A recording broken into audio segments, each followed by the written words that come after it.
5 years ago, I could not even dream of seeing insects like these in my garden. Today, they are among my regular visitors. A European rhinoceros beetle, a great Capricorn beetle, a carpenter bee.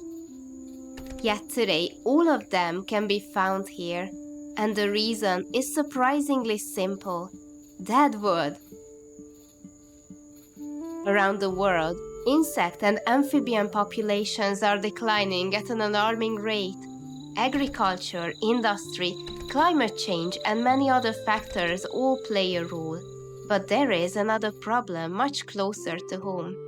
Many gardens have become strangely empty.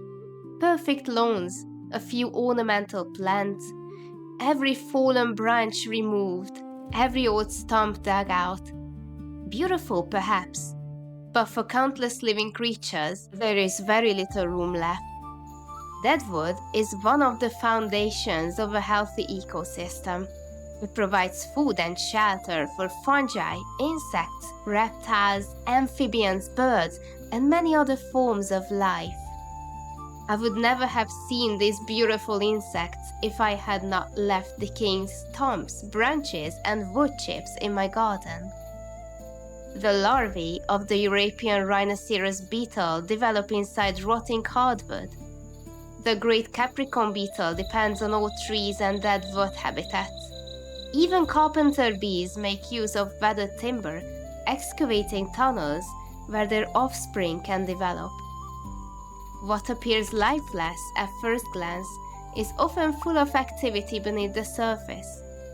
Today, I'd like to show you 2 simple ways to make deadwood part of your own garden. First, I'm partially burying this small log. This speeds up the decay process and makes it accessible to insects whose larvae thrive on the ground. A longer log can even serve as natural seating, a beautiful focal point once we surround it with plants. Deadwood belongs in insect hotels too, because even small twigs nourish life. Using a few bricks, corn husks, bamboo stems, and dry grass, I'm building this shelter. I place the twigs at the very bottom so they start decaying sooner. The upper layers, filled with dry, thin plant parts, will be a paradise for bumblebees, earwigs, and other tiny creatures. In the end, remember, deadwood isn't the end of a garden. It's the beginning of a whole new cycle of life. With just a little intention, your backyard can be a buzzing sanctuary in a world that's running out of space for these wonders.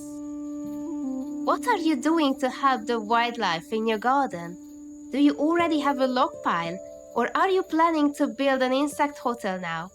Let me know in the comments. Let's inspire each other.